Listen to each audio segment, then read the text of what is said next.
ସକାଳୁ ଉଠିବା ଦ୍ୱାରା ଶରୀରକୁ ଦିନସାରା ଶକ୍ତି ମିଳିଥାଏ। ଆମ ଚାରିପାଖରେ ବହୁତ ଲୋକ ଅଛନ୍ତି ଯେଉଁମାନେ ସକାଳୁ ଉଠିବାକୁ ଚାହାନ୍ତିନି, କିନ୍ତୁ କୌଣସି କାରଣରୁ ସେମାନେ ଏହି ଇଚ୍ଛା ପୂରଣ କରିବାରେ ସଞ୍ଚୟ କରନ୍ତି। ସକାଳୁ ଉଠିବା କିଛି ଜଣଙ୍କର ବଡ଼ ଚ୍ୟାଲେଞ୍ଜଠାରୁ କମ୍ ନୁହେଁ।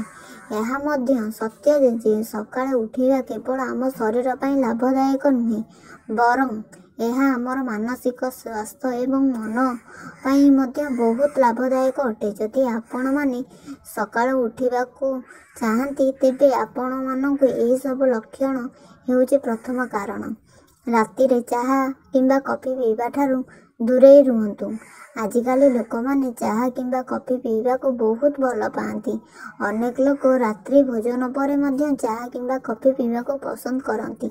ଯଦି ଆପଣ ରାତିରେ ଭଲ ଶୋଇବାକୁ ଚାହାନ୍ତି ଏବଂ ସକାଳୁ ଉଠିବାକୁ ଚାହାନ୍ତି, ତେବେ ତୁରନ୍ତ ରାତିରେ ଚାହା କଫି ପିଇବା ଅଭ୍ୟାସଠାରୁ ଦୂରେଇ ରୁହନ୍ତୁ। ଇଲେକ୍ଟ୍ରୋନିକ୍ ଡିଭାଇସ୍ଠାରୁ ଦୂରେଇ ରୁହନ୍ତୁ। ଆମକୁ ନିଦ ନ ହେବା ଯାଏଁ ଆମେ ଟିଭି, ମୋବାଇଲ, ଲ୍ୟାପଟପ୍ କିମ୍ବା ଅନ୍ୟ କୌଣସି ଇଲେକ୍ଟ୍ରୋନିକ୍ ଡିଭାଇସ୍ ସହିତ ଲାଗିଥାଉ। ଏହି ଅଭ୍ୟାସ ଆମ ନିଦକୁ ନଷ୍ଟ କରିବା ଏବଂ ବିଳମ୍ବିତ ରାତିରେ ଉଠିବା ଏହି ଏକ ପ୍ରମୁଖ ଭୂମିକା ଗ୍ରହଣ କରିଥାଏ।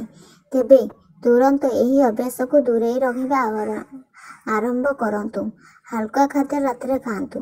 ରାତିରେ ଭାରୀ ଖାଦ୍ୟ ଗ୍ରହଣ କରିବାଠାରୁ ଦୂରେଇ ରୁହନ୍ତୁ।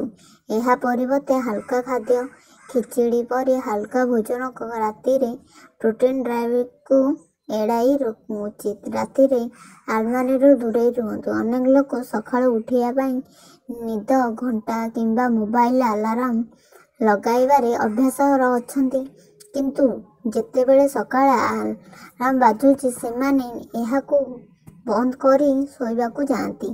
କିନ୍ତୁ ଆପଣ ମଧ୍ୟ ସେମାନଙ୍କ ମଧ୍ୟରୁ ଜଣେ। ତେବେ ଆଲାର୍ମ ସେଟ୍ କରିବା ଏବଂ ଏହାକୁ ଆପଣଙ୍କ ପାଖରେ ରଖିବା ଉଚିତ ପରିବର୍ତ୍ତେ ଏହାକୁ ପ୍ରାୟ 10ରୁ 12 ଫୁଟ ଦୂରରେ ରଖନ୍ତୁ, ଯାହାଫଳରେ ଯେତେବେଳେ ସକାଳେ ଆଲାର୍ମ ବାଜିବ, ତୁମେ ଉଠିବ ଏବଂ ଏହାକୁ ବନ୍ଦ ଯିବାକୁ ପଡ଼ିବ। ଏହାଦ୍ୱାରା ସକାଳୁ ଉଠିବା ସହଜ ହୋଇଯିବ।